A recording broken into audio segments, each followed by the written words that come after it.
Sometimes it's a mistake to mess with an already good thing, but occasionally a remake actually improves on the original material. Just look at these horror examples, which show both sides of the coin.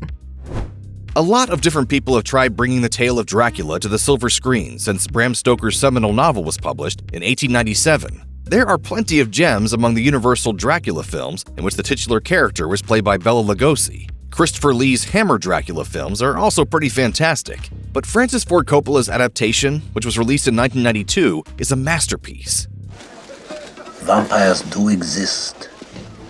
Stoker's novel is a gothic romance, mixing lust, tragedy, and horror to great effect. Coppola's film breathes life into the text, making many of its most memorable moments into something even more stunning. Gary Oldman plays Dracula, who appears as both a ravishing warrior king with a killer sense of fashion and a bizarre old man with buns atop his head and a fetish for frills. He discovers the reincarnation of his lost love in the young Mina Harker, played by Winona Ryder, though her husband Jonathan, played by Keanu Reeves, will stop at nothing to try and save her from his supernatural clutches. Bram Stoker's Dracula features awe-inspiring tableaus, costume design by the inimitable Eiko Ishioka, and Oldman's Dracula facing off against Anthony Hopkins as the vampire hunter Van Helsing. The 1992 adaptation is a sensuous visual feast that simply can't be topped.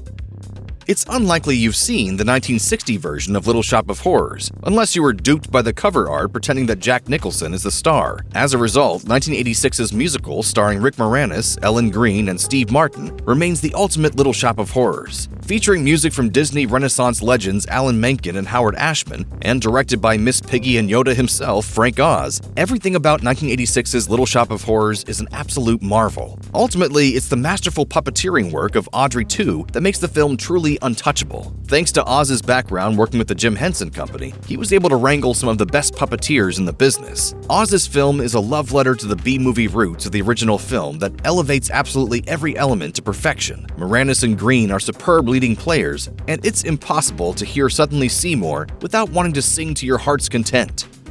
George A. Romero's 1973 horror flick about a town plunged into chaos when a military bioweapon is accidentally unleashed on its populace isn't a zombie film per se. Instead of dying, his characters are transformed into deranged, ungovernable nutjobs. The military attempts to restore order, but they only exacerbate the situation.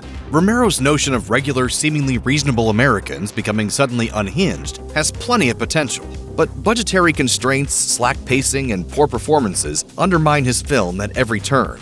Breck Eisner's 2010 remake of The Crazies is superior in every regard. The film hooks viewers with its all-too-believable opening scene, in which the town drunk wanders onto a baseball field with a shotgun, and it only gets creepier from there. Timothy Olyphant is hugely sympathetic as David, a small-town sheriff who escapes a military-imposed quarantine to rescue his pregnant wife. When the infected townspeople overwhelm their captors, our presumably immune heroes scramble to evade the growing number of crazies and the remaining soldiers who've been ordered to execute all civilians. As it turns out, the child of former Disney CEO Michael Eisner is a more than proficient horror filmmaker. His spare, widescreen compositions conjure a slow-mounting sense of dread, making the Crazies unmissable. Stephen King has been one of the unquestioned kings of horror storytelling for decades, but many adaptations of his stories have failed to live up to the source material. The original It miniseries featured an incredible performance from Tim Curry as Pennywise, but was ultimately a compromised version of King's sprawling horror epic. Warner Brothers finally gave Pennywise his time to shine in 2017, when director Andy Muschietti's It arrived in theaters, shattering expectations and box office records. Now you're the one who's afraid.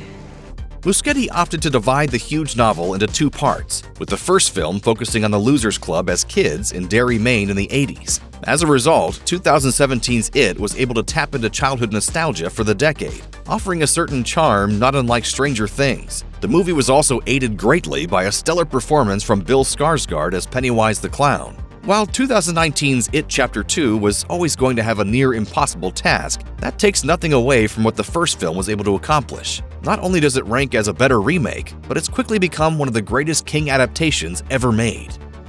John Carpenter's The Thing is technically a remake of the 1951 sci-fi film The Thing from Another World, but it has some major narrative differences that place it a step above its predecessor. Both films are based on the story Who Goes There by John Wood Campbell Jr., but Carpenter's version is a more successful adaptation in terms of remaining true to the source material. For instance, Carpenter's The Thing includes the alien creature's ability to shapeshift, while the 1951 version does not.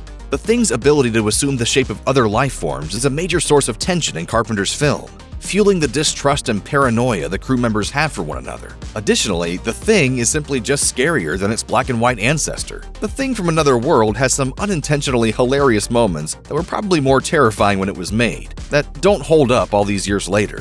For instance, the creature in the original film is just a guy in a goofy costume. Meanwhile, the creature in The Thing still looks absolutely disgusting and horrifying 30 years after the film's debut.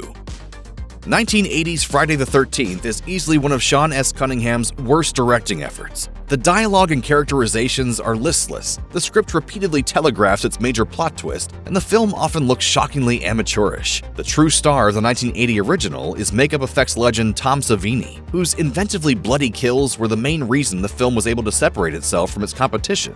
The fact that the Michael Bay-produced 2009 remake of Friday the 13th outclassed its predecessor in terms of filmmaking is hardly surprising. If anything, it's a little too sleek for a slasher flick. Fortunately, the screenplay was written with tremendous affection by franchise fans Damian Shannon and Mark Swift, who turned Jason Voorhees into a more hulking, brute-force predator than he was in the previous movies. In fact, this might be the only time outside of the final chapter that Jason has been truly scary. While the remake was a box office success, it failed to spawn a single sequel.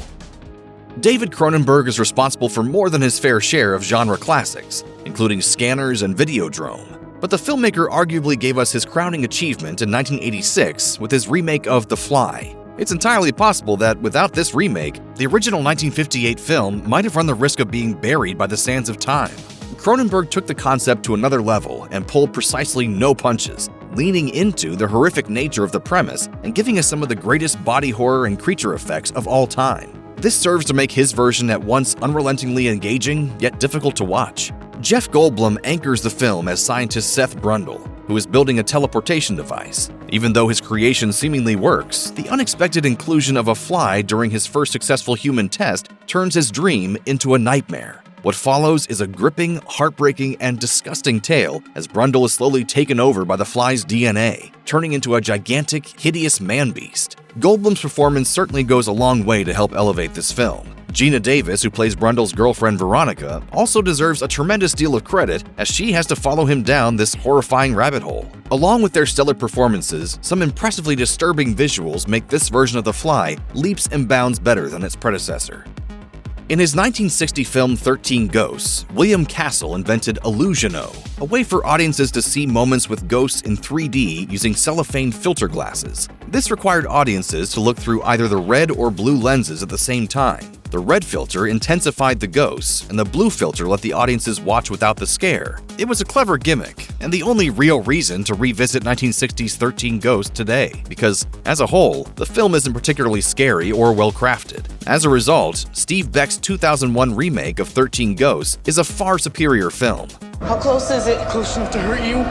Go, go, go! Drawing on the gimmicky energy of a William Castle flick, the ghosts in the remake are visible only when the characters wear special glasses. The addition of the Black Zodiac provided 13 of the scariest and most inventive ghost designs in horror history. The stakes feel real for all of the characters, simply because the ghosts look so believably menacing. 13 Ghosts was greatly misunderstood at the time of release and panned by critics, but it's since garnered a cult following of die-hard fans. The original 1947 film adaptation of the novel Nightmare Alley is akin to an impressive semi-functional prototype. Meanwhile, Guillermo del Toro's 2021 remake is the fully realized device with all the bells and whistles. Neither film is bad, but the 2021 rendition is much more faithful to the source material. It also greatly benefits from the strides in special effects and cinematic boundary pushing that have transpired since the original was released in 1947. That said, Del Toro's Nightmare Alley still manages to capture the visual spirit of film noir with muted tones that create a sleek, foreboding ambiance throughout. I know you're no good. Del Toro's Nightmare Alley also functions more effectively as a cautionary tale about greed and deception.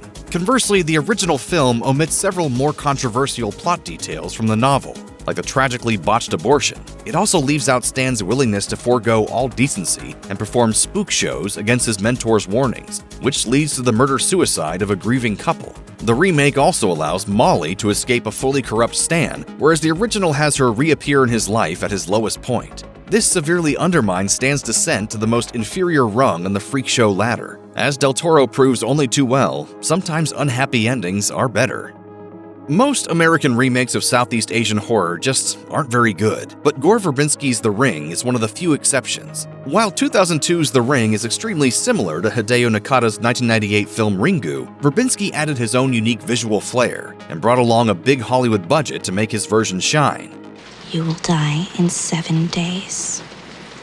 Praising Verbinski's accomplishment is made all the more difficult because the original film is also really good. 2002's The Ring could have been a shot-for-shot remake of Ringu and still been somewhat brilliant because of its killer concept and execution. Instead, Verbinski traded Tokyo for Seattle and made his remake distinctly American, while still maintaining the universal themes of the original. Naomi Watts anchors the film as journalist Rachel Keller, who begins investigating the mysterious death of her teenage niece following a trip to a remote cabin. There, she discovers the now infamous cursed videotape that dooms its watchers to a horrific death within 7 days of viewing. It goes without saying that The Ring is a glossy Hollywood version of its predecessor. Watts' performance as a woman balancing motherhood, her job, and her own desires is among her best. The only downside to the success of 2002's The Ring is that a slew of American remakes and sequels came in its wake, such as The Grudge, The Eye, and Shudder. Unfortunately, none of them would ever come close to the success of The Ring.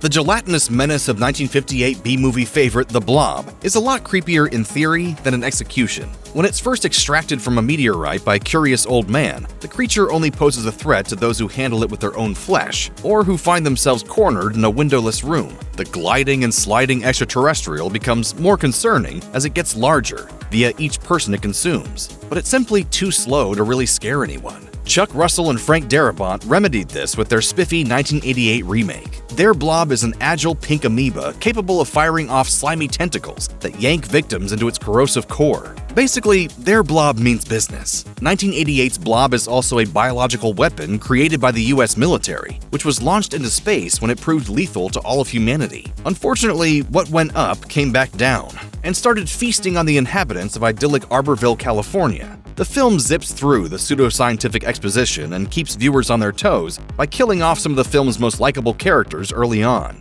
Strangely, Tony Gardner's monster is less memorable than its kills. Then again, there's only so much one can do with a murderous mass of jelly. As a result, it's probably best to showcase just how truly nasty it is to get caught in the Blob's skin and bone dissolving clutches. While the movie leaves open the potential for a sequel, the Blob was, sadly, an unmitigated commercial disaster for TriStar.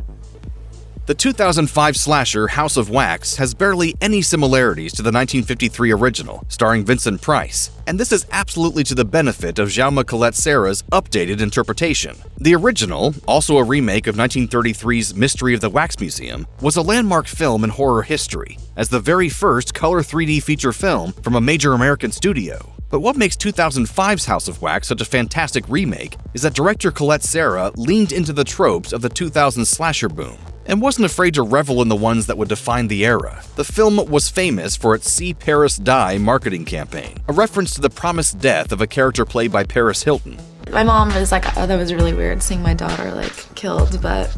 A cast featuring popular teen stars of the time, such as Chad Michael Murray from One Tree Hill, also bolstered interest in the film. As a result, this solidified House of Wax as one of the strongest time capsule films to capture the decade. Compared to the original, the 2005 slasher is a lean, mean, face-ripping machine and a grotesquely stunning presentation of how digital effects can be used to enhance the terror of practical creations.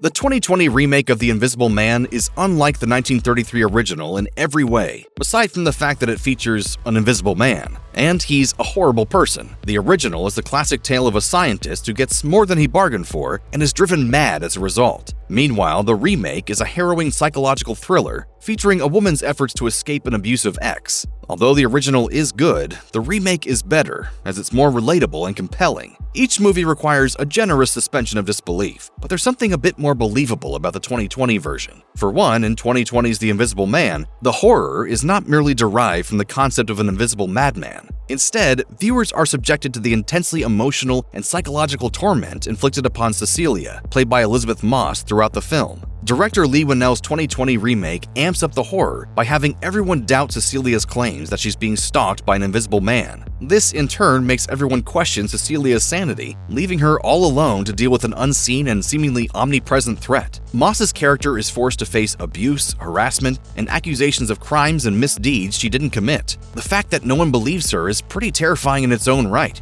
So the invisibility aspect functions as an extra shot of espresso in an already terrifying movie. The 2020 remake ends with revenge, while the original does not contain any sort of meaningful or satisfying catharsis. Finally, the remake is more engaging because the viewers are pulled into an intimacy with the film's protagonist, as the audience is the only other party privy to her ex's sadistic games. Throughout The Invisible Man, viewers share in Cecilia's frustration, helplessness, and rage, and root for her to finally escape from the clutches of an invisible maniac.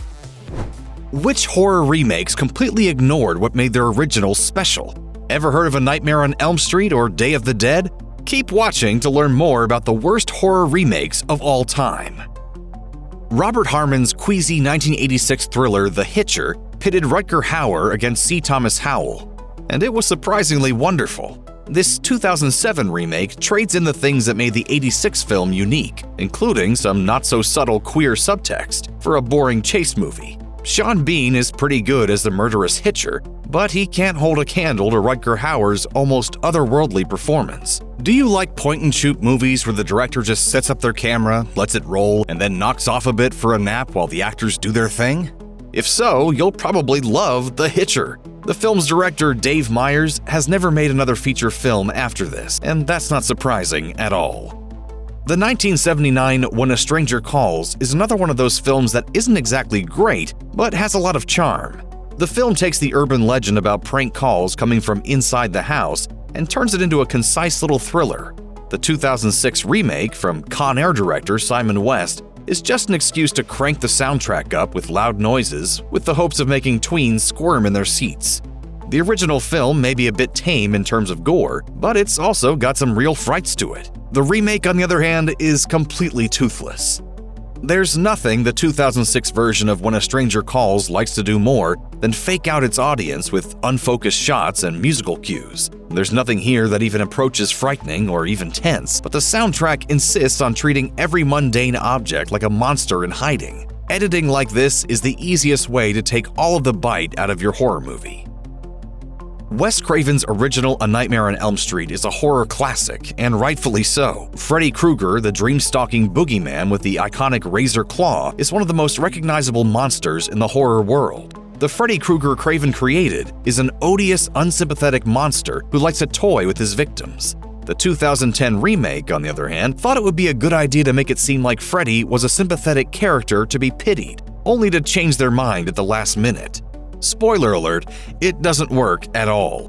Try as he might, Jackie Earle Haley just can't make his version of Freddy scary. In your dream.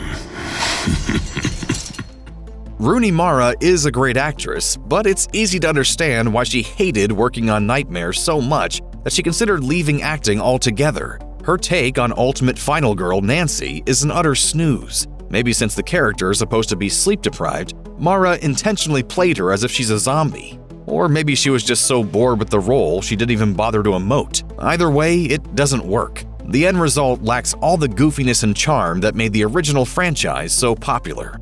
Shirley Jackson's The Haunting of Hill House was adapted into a sparse, super creepy film by Robert Wise in 1963. It's subtle, psychological, and effective, and it continues to be an underappreciated horror classic. The 1999 remake from Speed director Jan de Bont is none of those things. De Bont's The Haunting thinks more is better and overloads itself with big, loud special effects, including a skeleton that jumps out of a fireplace and a giant swinging pendulum that knocks Owen Wilson's head clean off. While Jackson's book and Wise's film were all about the psychological elements of horror, the remake just wants to scream boo as loud as it can. Even if de Bont hadn't been building off of the subtle original, this film simply fails on its own. There's nothing scary about a skeleton that jumps out of a fireplace. There just isn't.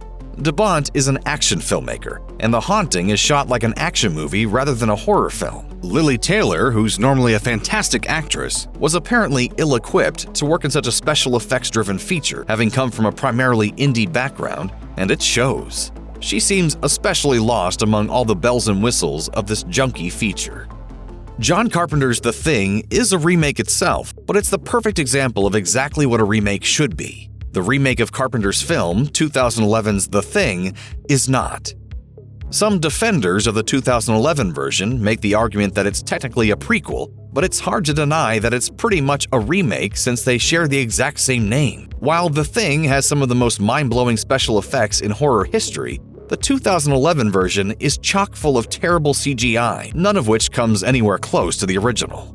What made the Carpenter film so disturbing was the fact that the practical effects really made it seem like it was all happening. Here, everything looks like a cartoon. A story like this, which involves a team of isolated scientists trapped in a claustrophobic space with an alien life form, should seem, well, claustrophobic.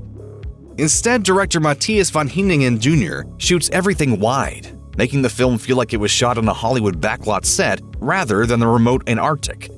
There are some good actors in this film, like Mary Elizabeth Winstead, but none of them seem to know what they're doing. Instead, these characters, who are supposed to have been isolated together for months, have zero chemistry together. Compared to Kurt Russell and his compatriots, the difference is night and day. John Carpenter's The Fog is a moody New England ghost story, a spooky tale dripping with atmosphere and charm. Carpenter himself wasn't thrilled with the final product when it came out in 1980, but it's since grown into one of his classics. Since all Carpenter films seem doomed to be remade, and since Carpenter himself loves getting those remake paychecks, a remake of The Fog hit theaters in 2005. This new take on The Fog trades Carpenter's simple in-camera effects for dumb CGI. Also, there's a scene where a monster hand comes out of a drain and turns an old woman into a skeleton. How spooky! Wait, no, it's pretty dumb. Pirate ghosts who come out of an unearthly fog to seek bloody vengeance should be an easy home run, as far as storytelling goes. Unfortunately, this remake doesn't even get that right, and adds some nonsense about reincarnation to the plot instead. All of the actors here are dreadful, especially Tom Welling, who looks and acts like a plank of wood from Home Depot in a flannel shirt. Well, I can't help that, can I? Oh boy, where to even start? Robin Hardy's 1973 feature The Wicker Man is an eerie, sun-dappled bad dream, equal parts ominous and surreal. Neil LaBute's 2006 remake is none of those things. LaBute takes Hardy's film and turns it into some sort of gonzo thriller, with Nicolas Cage running around the movie as if he's on a coke binge. Moreover, he's just run out of coke and he can't find the car keys he needs to go drive somewhere to buy more coke. Oh, there's something about bees too, which is whatever. It doesn't matter. While The Wicker Man certainly isn't a good movie, it's easy to admire just how goofy it is and how committed Cage is to his freaky-deaky performance. That said, the film is a mess, and even though Cage and LaBute have tried to claim they were intentionally trying to make the movie funny, no one's actually buying it. The central mystery here, with Cage looking for a missing girl, never works. And as fun as it is to watch the actor behave like a loon, it just doesn't really make sense in the context of the film. Eli Roth's Cabin Fever has aged badly for a few reasons. Most of all, the humor. Oh, Lord, don't drop that. I tell you what, if you do, that's powerful stuff. All the foxes in this community will come down here. Still, Roth had a clear vision in mind and worked hard to create a memorable gross-out horror flick. Then, for some strange reason, Roth's 2002 film was remade in 2016. Roth may not be that great of a filmmaker, but he's an auteur when compared to the 2016 Remakes director, Travis Zaruni. This film feels like Zaruni watched Roth's film and said, let's remake that, but with no budget or skill. Even the gross-out gags, which are pretty much the only good parts of the original, are watered down and poorly put together. The cast, made up of actors you've never heard of and will likely never see again, seem ill-equipped to carry your luggage from a hotel front desk to the elevator, let alone star in a movie. Shot with all the grace of a local used car lot commercial, Zaruni's Cabin Fever is one of the ugliest-looking movies ever made. After the surprising success of the Dawn of the Dead remake in 2004, a Day of the Dead remake seemed inevitable. Unfortunately, when we got one in 2008, it was embarrassingly bad. As is the case with all of George Romero's zombie films, the original Day of the Dead was more of a reflection on humanity than a portrait of the undead. On the other hand, the remake just wants to throw a bunch of over-the-top ghouls in your face for 86 minutes until you have a headache and want to take a nap. The original film featured Bub, a fascinating zombie character who's slowly learning to be human again. The remake gives us Bud instead, a character who keeps stressing he's a vegetarian, which leads to the predictable gag that he doesn't eat humans once he's zombified. There's nothing even remotely enjoyable about this. It's neither good nor so bad it's good. It exists solely to cash in on its famous title, which is the worst thing a remake can do.